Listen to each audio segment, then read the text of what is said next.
Well, hello, everybody, and welcome to your weekly astrological weather. This is your place to get practical guidance for not only navigating, but thriving with the cosmic tides. And lots of birdies chirping in and encouraging all of us.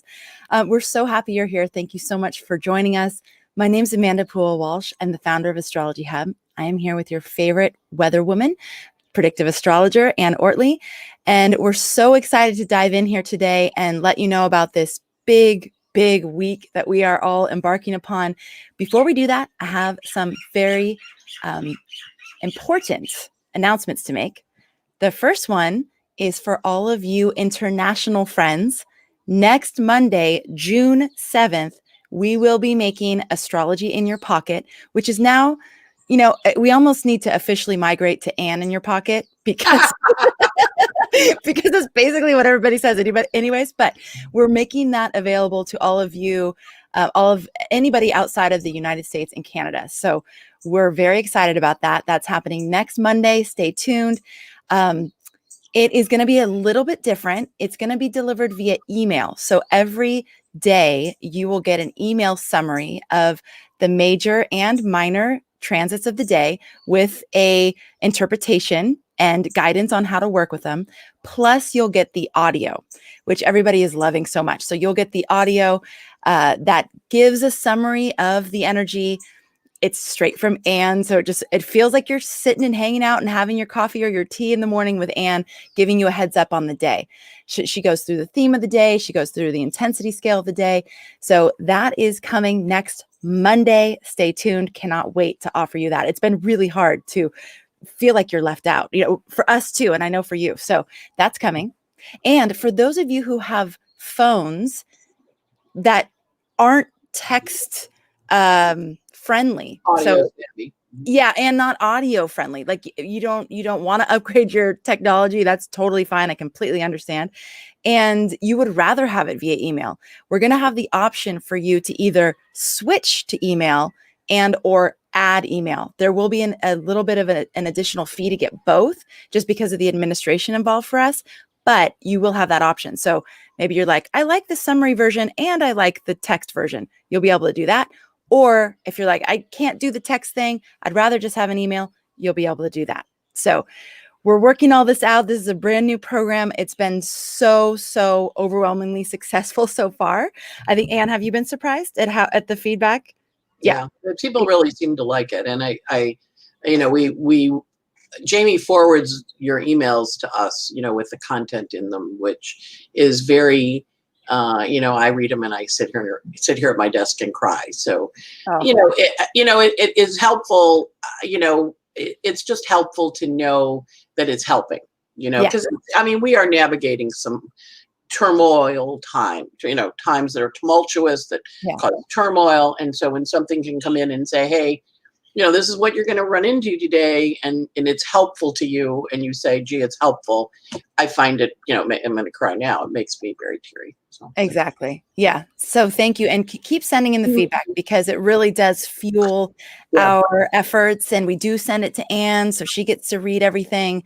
So thank you for that. So yes, that's coming next week. Number 2, this week on June 3rd, which Ann has already given us behind the scenes a little heads up that Thursday specifically is going to be a big one, a big day.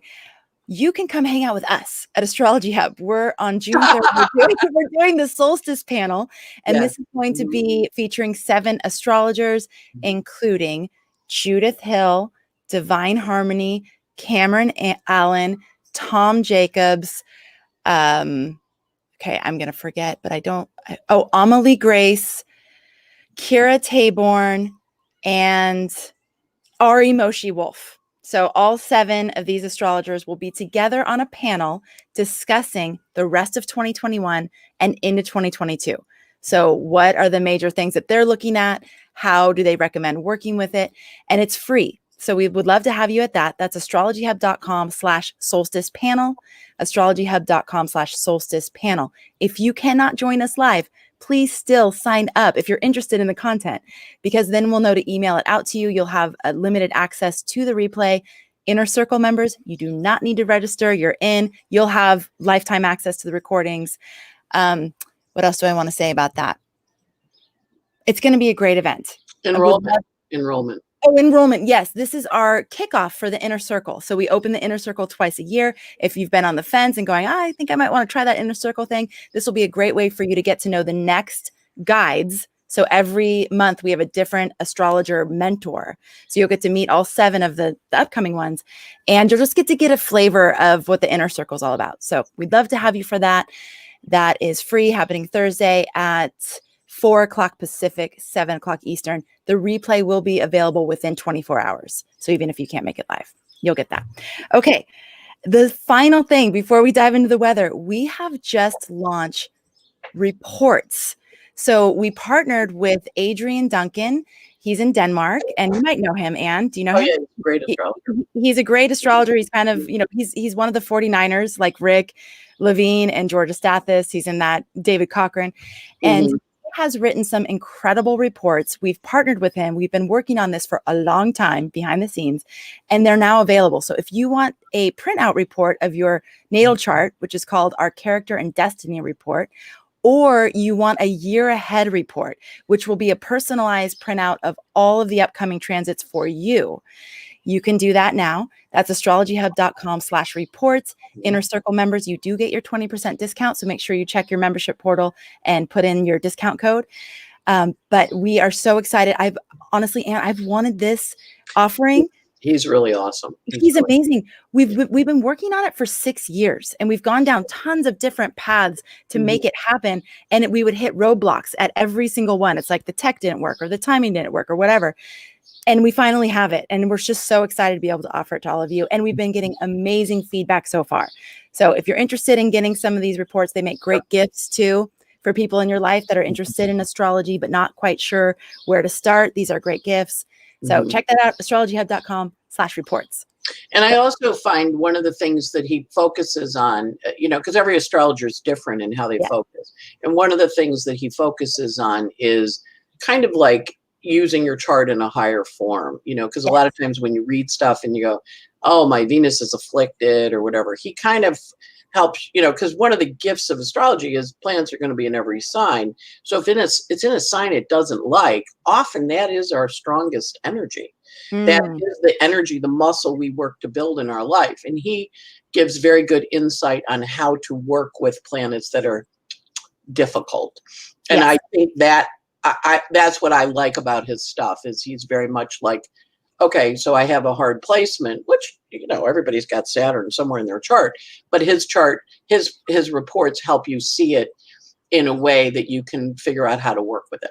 Yes, exactly. And we made sure, we screen all the content to make sure that it is empowering, because that's something really important to us at Astrology Hub. Not that we don't want to be putting fear out there and giving you one more thing to be afraid of now with astrology. That's just not the point at all. So and there's a lot of fear-based astrology. So there is. And I mean, I get it. It's not an easy world, but it also is. It's like, well, you picked this chart, so what are you here to work on, and what's your contribution to be? And often that part of your chart that's a little difficult turns out to be your diamond. It's your diamond in the rough, and you go, oh, that's my good thing. It reframes it. Yeah. Thank God for that challenge, right? Yeah, it doesn't mean it's going to be easy, but we don't need to compound it with a bunch of fear. So, right. On that note, let's talk about next week. What do we have in terms of the intensity scale and the theme? This is a really rough week. We're in eclipse season, right? We have Mercury retrograde, and we have Venus out of bounds. So all of us are really trying to understand our value and our worth.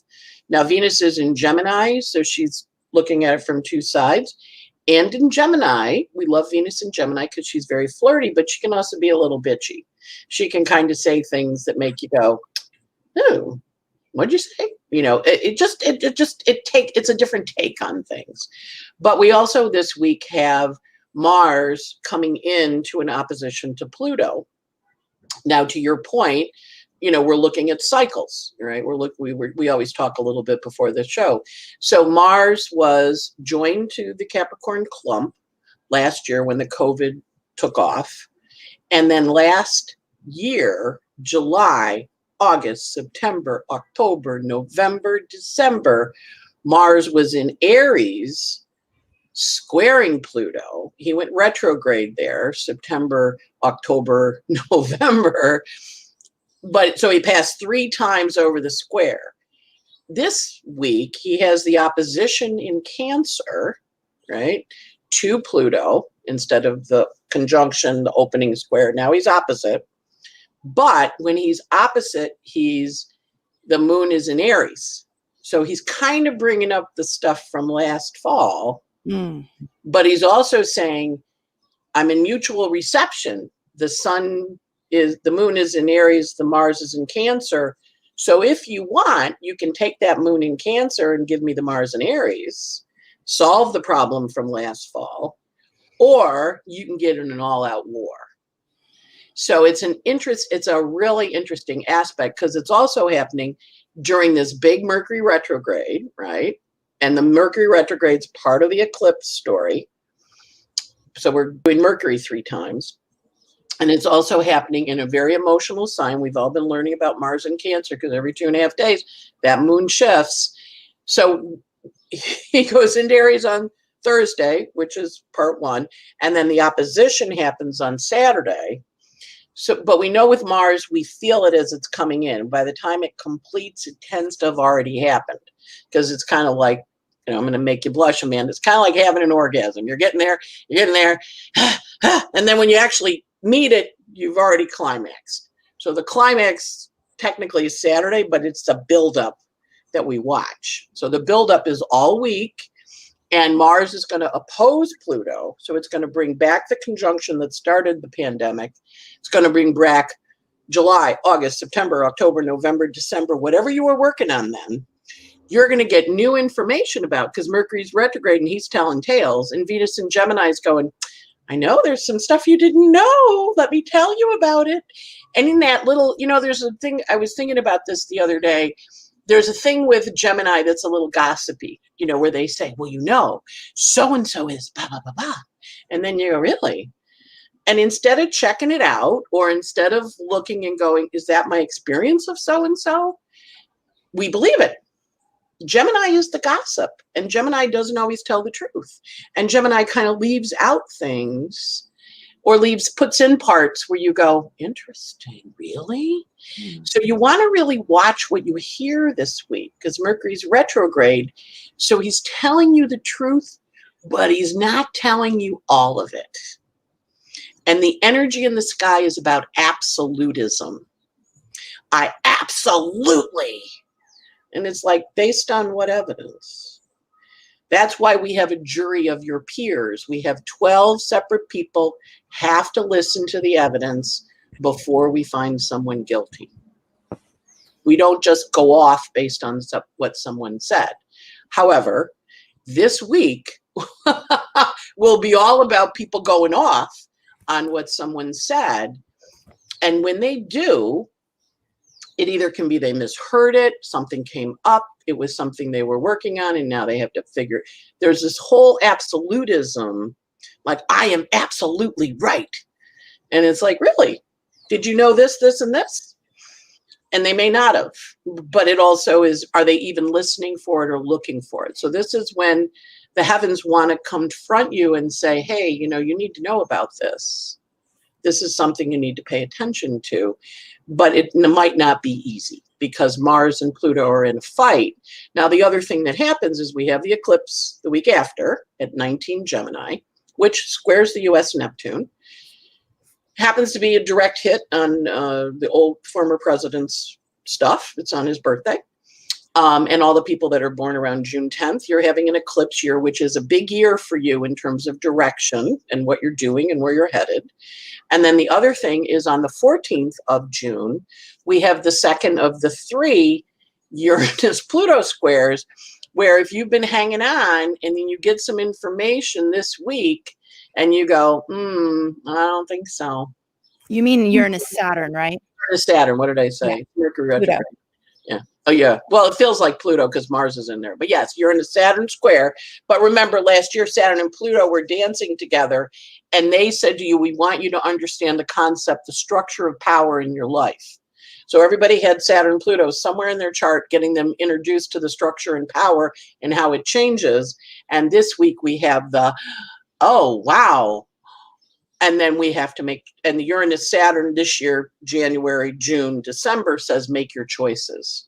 So it's, it's feeding into a big choice week. And of course, Mercury's going to be retrograde right until right before we have to make the choice on, so it's a really interesting week because he's coming up and he's saying, I'm giving you extra information that'll help you make the choice. But at the same time, you might find it rather angry.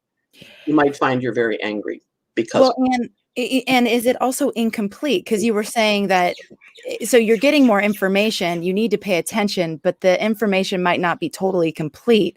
Right. And yet we're meant to make some decisions. Right. Okay. Yeah, it's weird because that's why you want to kind of just double check it before you run off and go, yeah, you want to kind of go, well, that's really interesting. Tell me more. What do you know? So, I have a friend who, we were talking at one point and she said, well, somebody told me some mean stuff about this person. And I kind of was a little surprised and I believed it. But I believed it. And then they came and told me something else about somebody else. And I'm like, I didn't believe it about that person, which made me think that the information they told me about the first person might be wrong. So your job with this, because Mercury is in retrograde, your job, and it's forming an inconjunct to the Pluto, your job is to check your sources, question where it came from, look at both sides, see if there's another explanation for it, or was it intentional? And, we're all going to bring our own filter to this. We might feel it was intentional. We might feel, oh, maybe that first thing they told me wasn't really true because now I have more experience.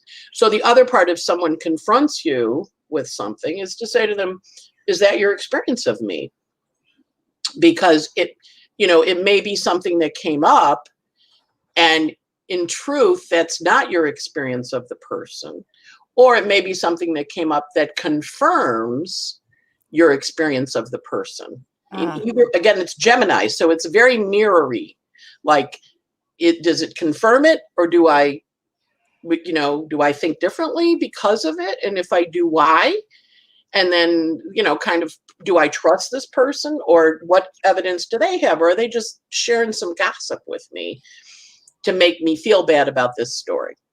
Does that make sense? It does. It does. And that's so interesting. That question, is that your experience of me?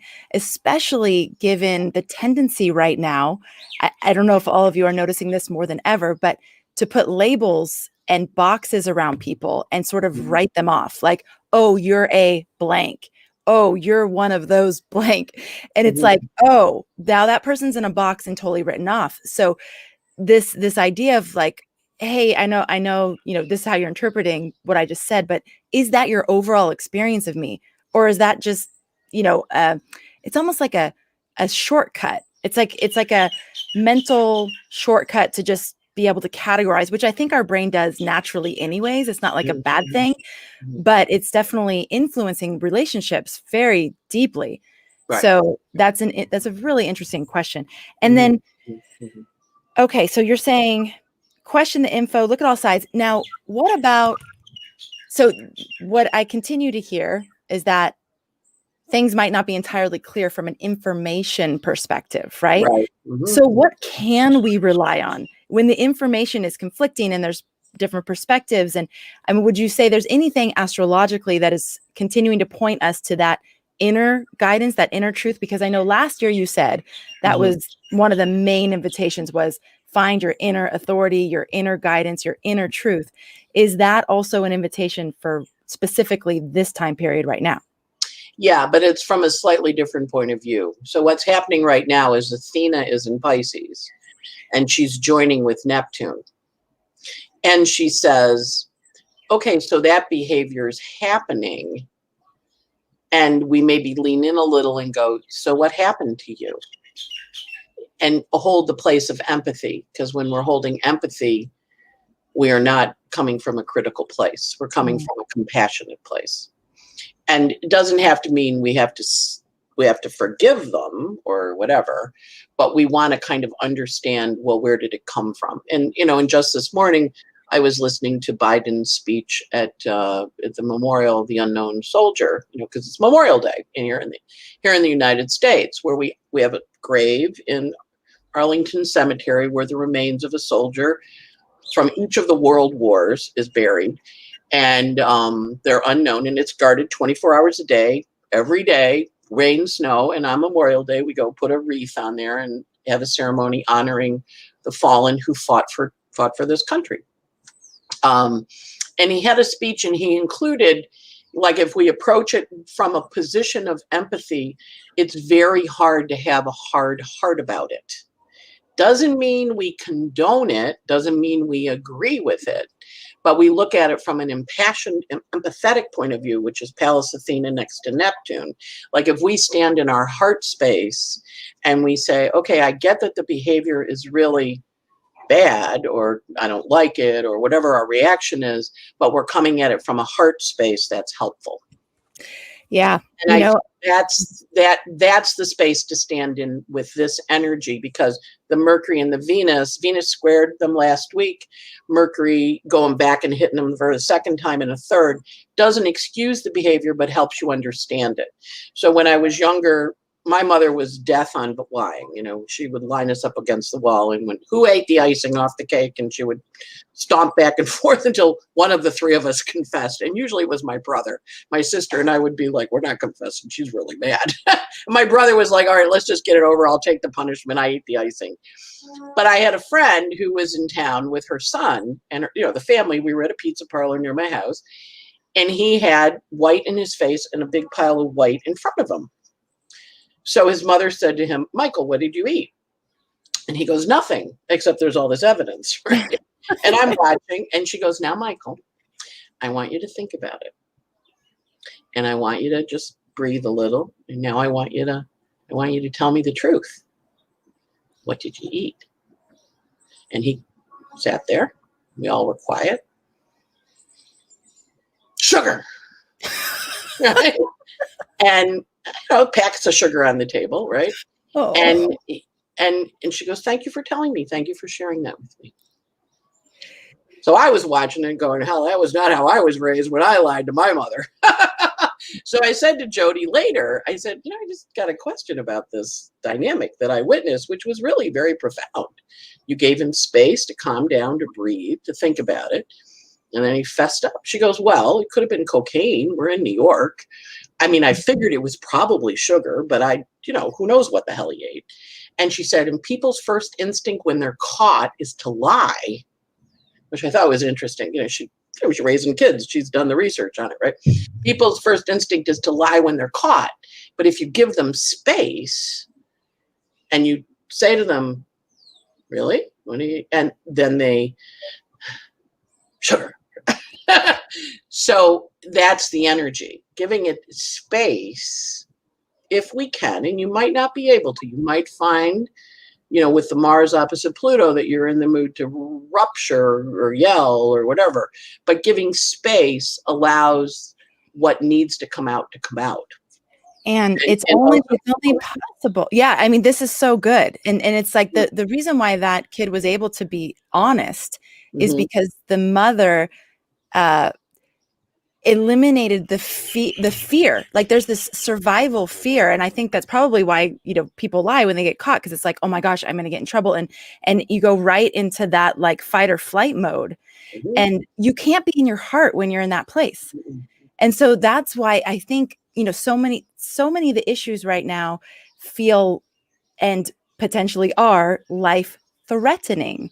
And so most people are in their sort of fight or flight response and unable to do what that mother did, which is like hold the space, allow for honest, discussion with her son.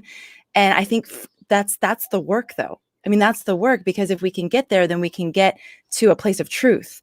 And that truth doesn't mean we're all going to agree. That's not what I mean by that, but a place of allowance, of honesty and true discussion, be like underneath all that chatter and like that fear response that's happening so much. So that story is such a great example. And if we can think of the mom and of the kid, because so many of us we're in the kid place right now too, that's happening, that fear. So compassion for that part of ourselves, but then also that wisdom and grace, that Athena wisdom to be able to hold that space for other people. That's, again, I keep saying this is like mastery level stuff that we're being asked to step into. Well, I mean, that's how we get there, is we have to practice to get there. But the Neptune and Athena conjunction invites us to sit in a space of empathy. Doesn't mean we have to agree, right? But we can understand it better if we literally kind of saying, okay, just want you to think for a second, calm down, think about your answer. Yeah. Sugar. With a little quiver, Yeah. Empathy is only possible when we're not in that fear place. It's how can you do that if you're thinking the other person is a threat to you? Right. It's really interesting. So lots of good material to work with there. What else do we have going on?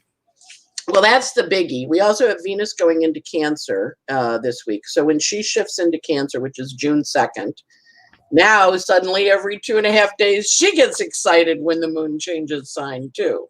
So we all get to be honorary Cancers around our love nature.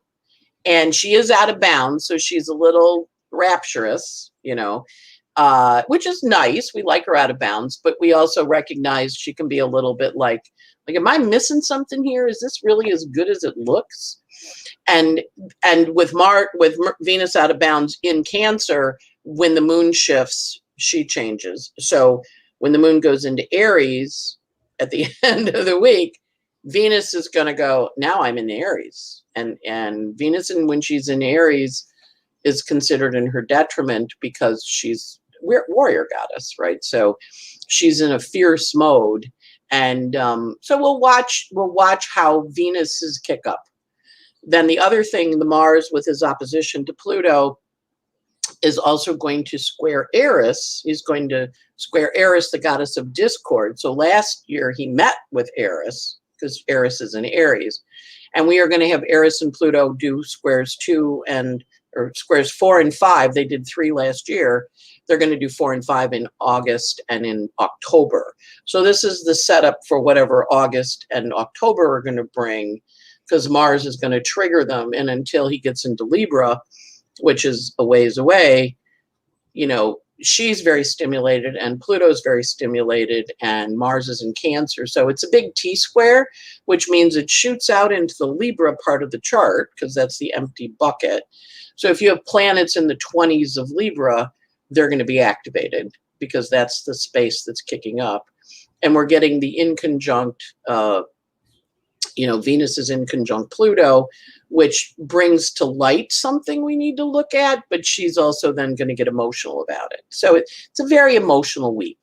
And I just encourage everybody, because there's so much emotion and because Venus and Mars are both answering to the moon in Aries from Wednesday on, we want to, I'm in May. Hang on, let me go to June. Venus goes into Cancer on Wednesday, and then Mars goes into Aries at 2:00 on Thursday, Friday, Saturday. So those 3 days are pretty intense. And then she goes into Taurus. The moon goes into Taurus, which calms down on Sunday. So, but the last aspect the moon makes is moon square Mars. So moon in Cancer square Mars in Cancer. After Mars fights with Pluto and fights with Eris, it's a contentious back end of the week. But it's during eclipse season, and we're going from the full moon to the new moon. The new moon is next week on the 10th. So remember, we're in release mode for the eclipses. So this is going to tell you things about things you've maybe been deciding, I know I'm supposed to release that. I don't know that I can. I kind of feel, maybe I should give it another chance. Well, you're going to get the clarity this week if you should or not. So it's a hard week. I was when I was looking at it, we also have the sun hitting the node. We have the sun in a hard aspect to Pluto. That happens on the 1st. We have the sun square Vesta on the 3rd, like I'm packing my bags and leaving. We have Mercury square Athena on the 3rd, like I'm telling you stories. You need to pay attention.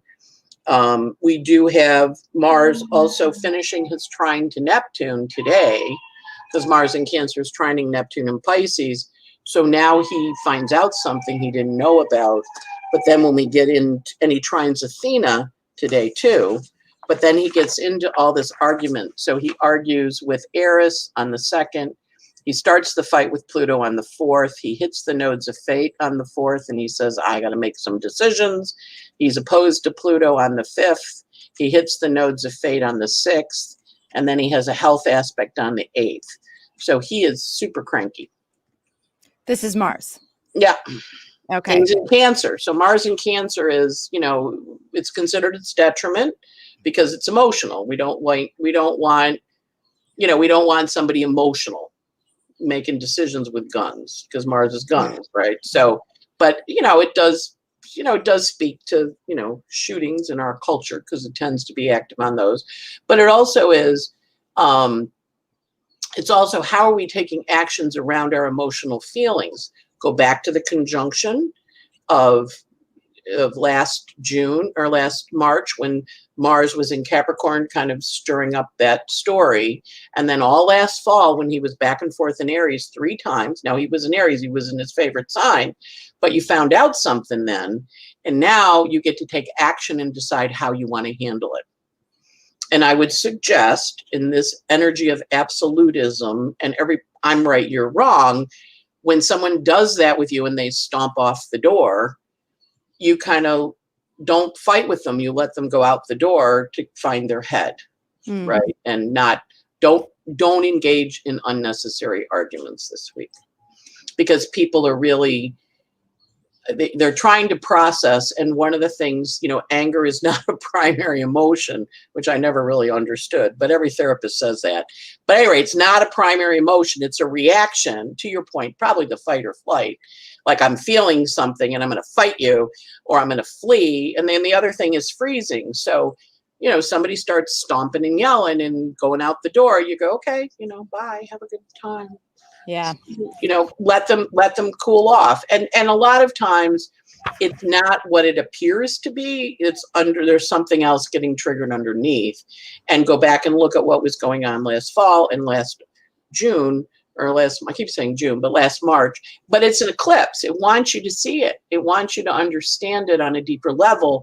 So the best thing we can do is empathy. It doesn't mean it's bad. So I referenced the school teacher the little 6th grade girl came in with a gun, and she grabbed the girl and hugged her. Right. And, kids still came to school with a gun. Right. But the teacher went, I know it's really not, I know now, obviously, if somebody's got a gun, I'm not saying hug them, but we did see it with the airline, the woman punched the stewardess out and broke her teeth. And this guy stepped in between them and said, you do not punch flight attendants.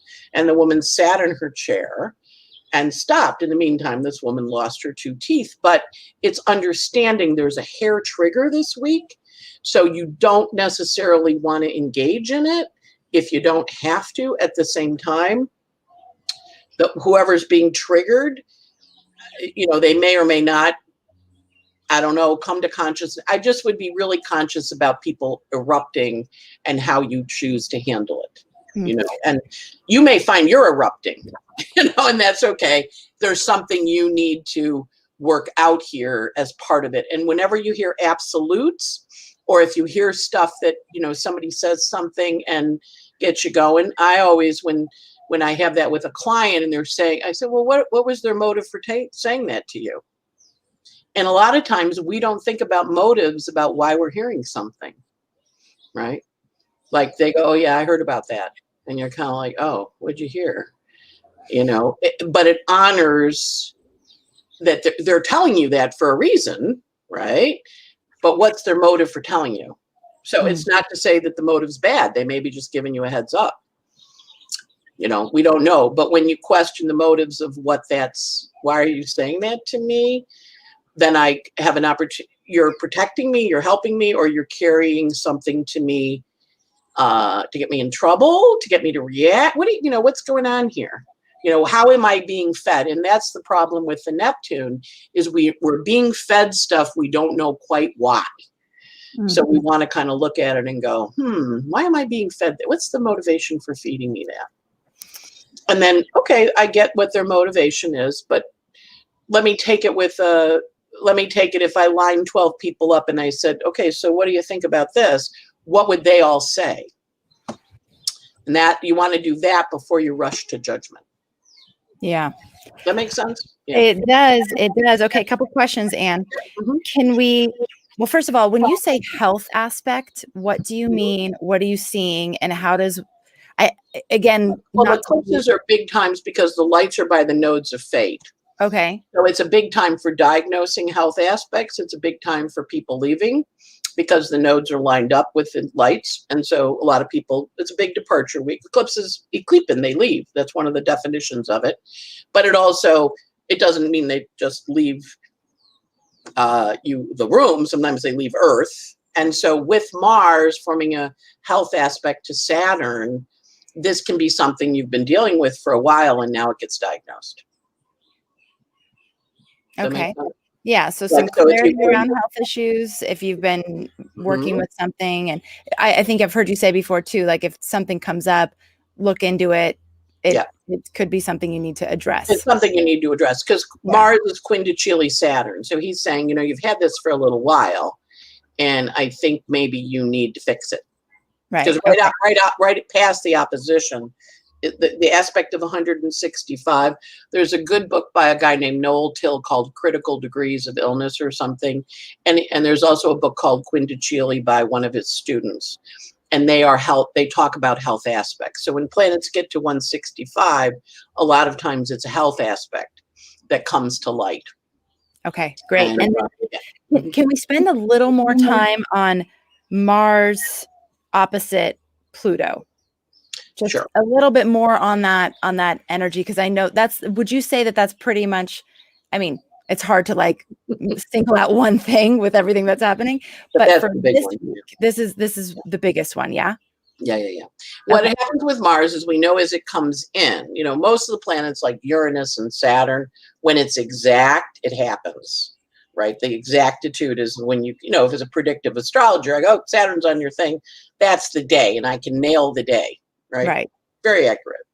When Mars sweeps in, he is the god of war, right? And he's coming to oppose the Lord of the underworld. So it's a war aspect. And we don't always like war. We tend to do happy, productive astrology, but sometimes, you want to punch somebody.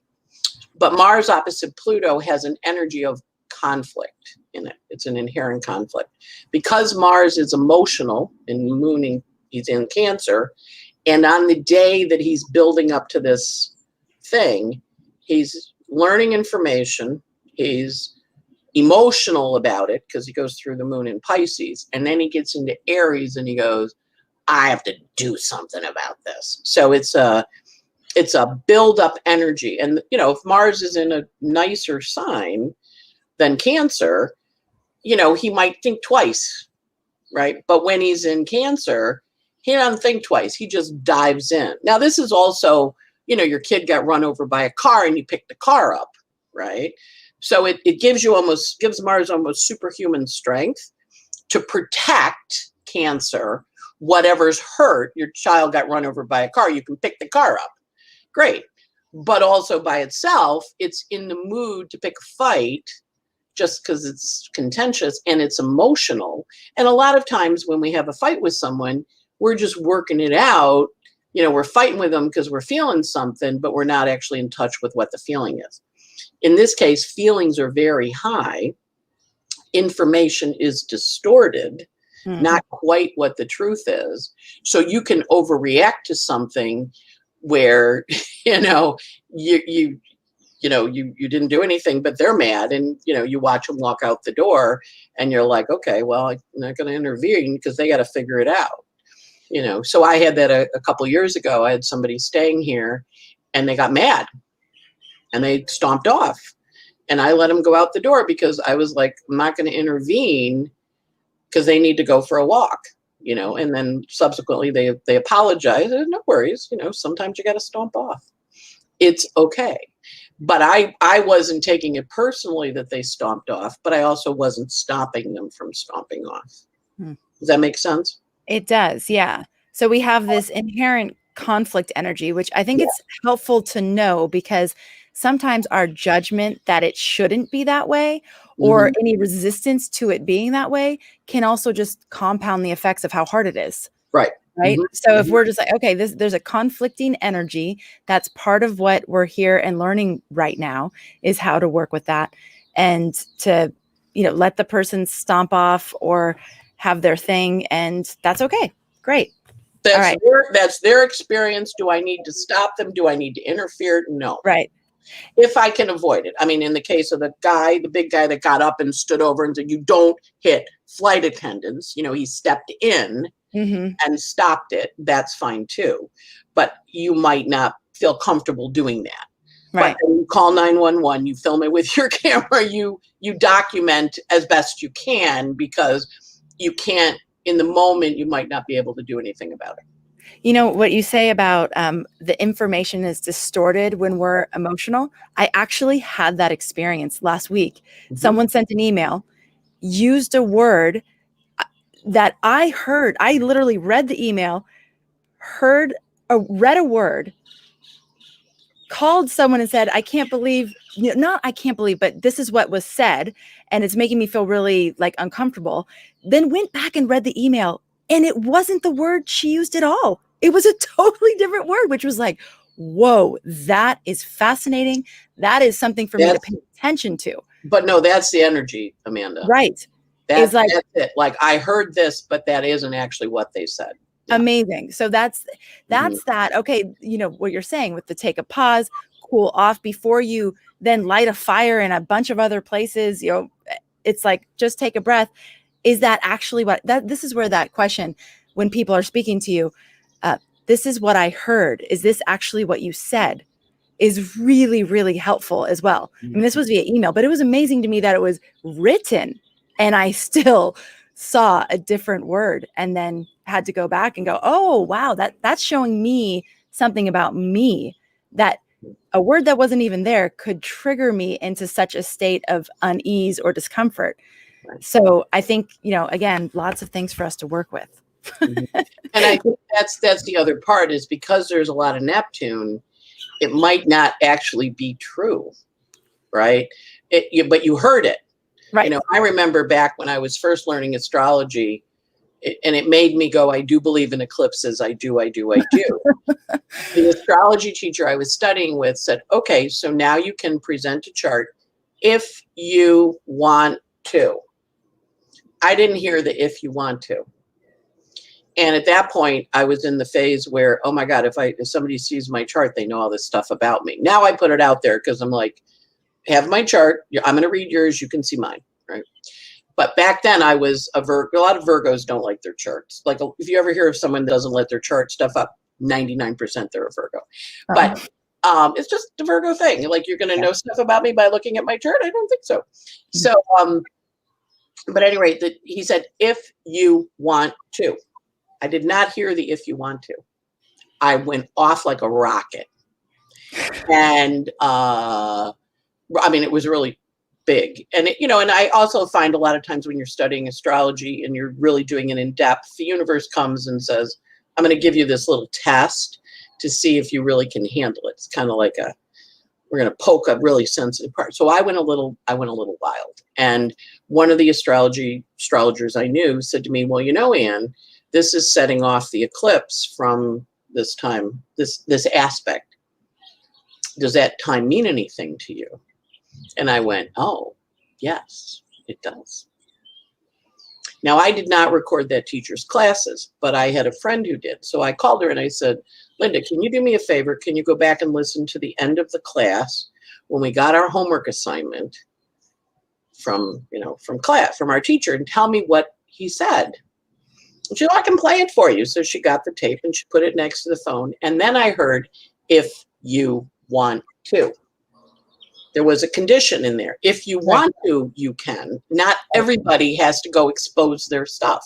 And at that point, I was like a little, you don't want you looking at my chart. So suddenly I had to get naked in class, right? Not that I don't like getting naked, but I didn't want to get naked in class with my chart. And I went, oh, he said if you want to. I don't have to do it. Okay. Wow. But it was, I mean, I went off like a rocket. Right. Another astrologer pointed out it was eclipse season, which made me go, I do believe in eclipses. I do. Me and the Cowardly Lion, we totally are. And I do believe in ghosts. I do. And then I grounded, and then I called and got more information. Same way you did. You went back and read the email and went, boy, I went off like a rocket on that, didn't I? And it was the wrong word. In his case, I didn't hear that if you want to. I froze that you have to do this. Yes. I missed the back end. That's the energy of the week. And thank God Linda recorded it, because I went, all right, you are completely overreacting, girlfriend. Stop it. And then okay, you're also reacting because you're being, you don't have to. So I'm always very careful with people. You do not have to share your chart. You don't have to show it.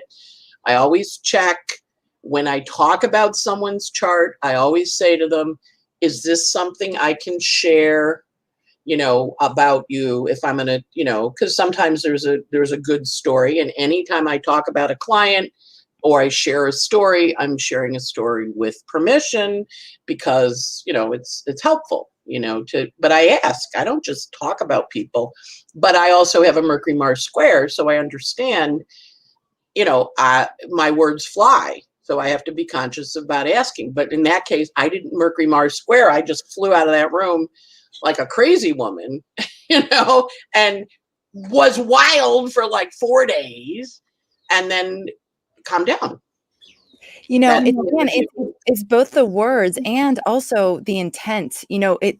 We can maybe hear the words exactly the way they said it, but also totally misinterpret the intent, or totally misinterpret the energy, or what they meant by it. So this heads up is really helpful, because we can all be aware, like, okay, I may need to just catch myself if I find myself going off like a rocket, and just take the pause, like the sweet mom did for her son.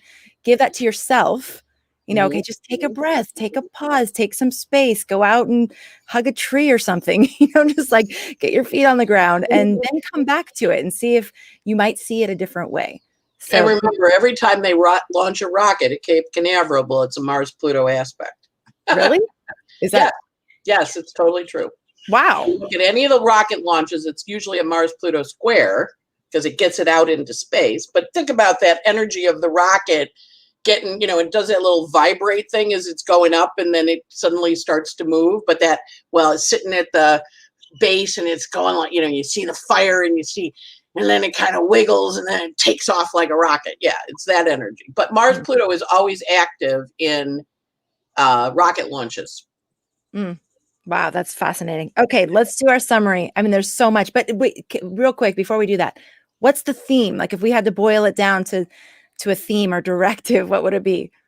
Are you going to be Apollo 13? Are you going to be the Challenger? Or are you going to land on the moon? Woo! There's the theme. You just came up with that, like on the spot. Very good. Okay. Yeah.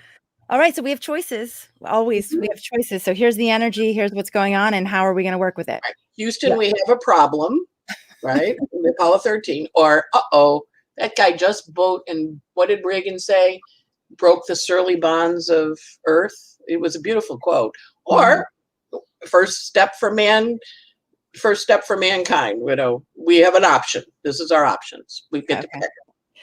Okay, so this is going to be an opportunity to either solve problems from last fall, or go to war over it. Endless March. Last March. Oh, so basically I wrote down July through September.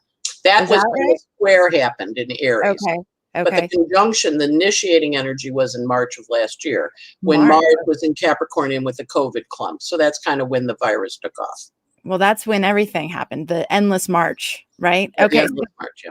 So basically we're back at March. This is an opportunity to revisit, solve some of the problems for yourself, and or go to war over it. Those are kind of choice points we have. you're going to be getting information. It's going to be some of the truth, but maybe not all the truth. Mm-hmm. This is we're feeding into, or we're working into a big choice week. Right. So this week is building up. You may be making choices, but it's also building up to big choices that you'll be making soon. Right.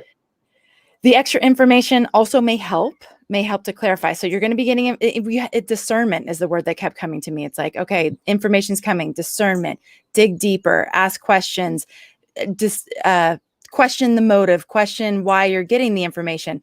Is it something, are you getting the information because it's something for you to look at, or are you getting the information because someone else has an agenda that they want for you to fall in line with, or whatever? There could be a million different reasons why you're getting the information.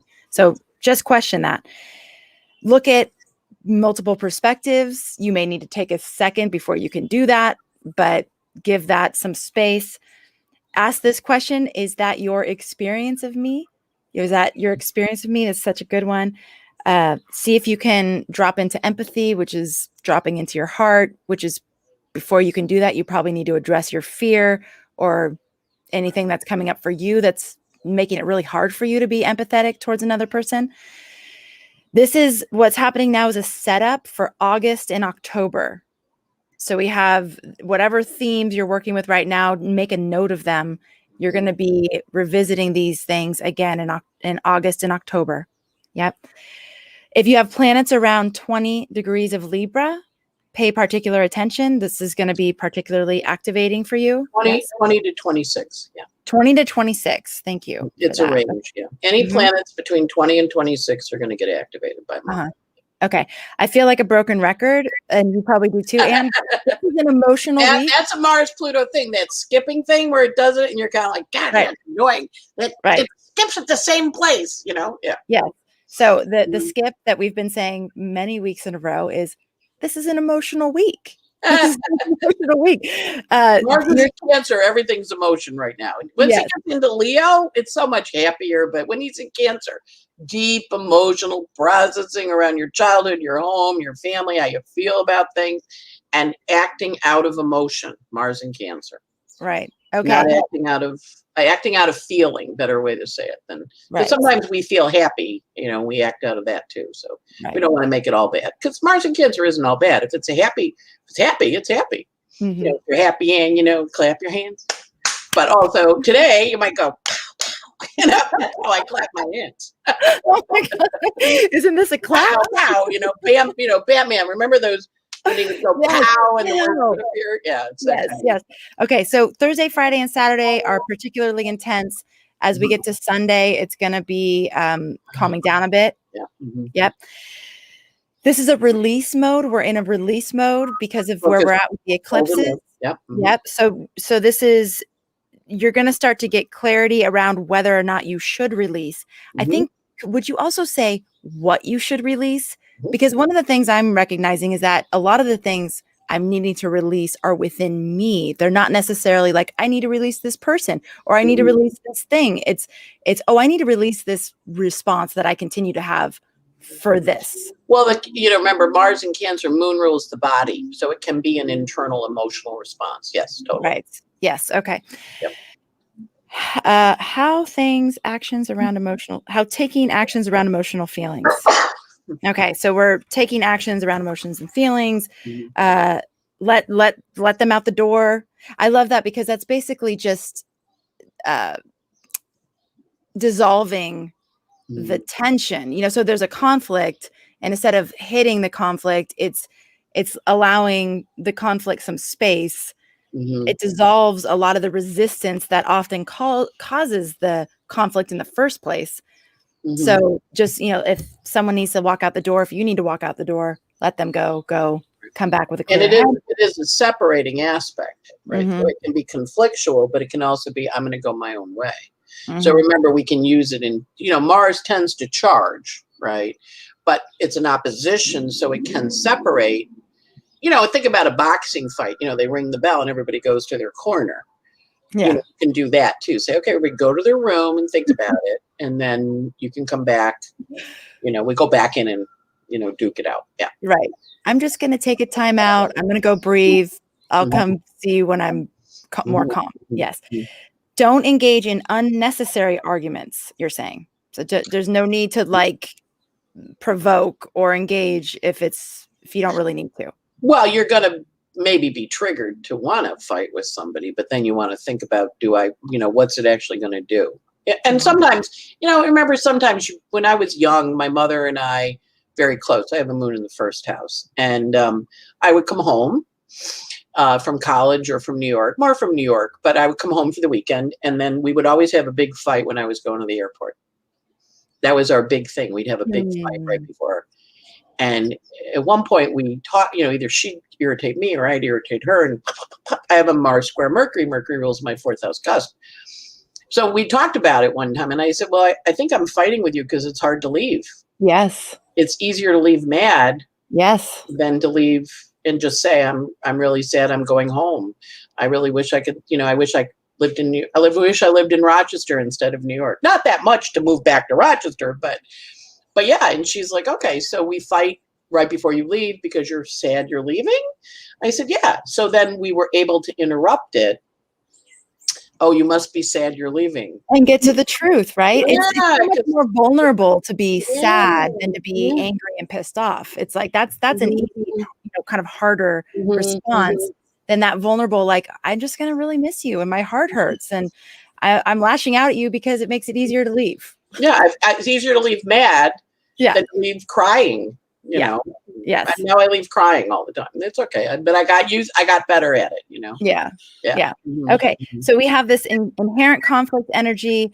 It's a buildup energy. It's emotional. Feelings are high.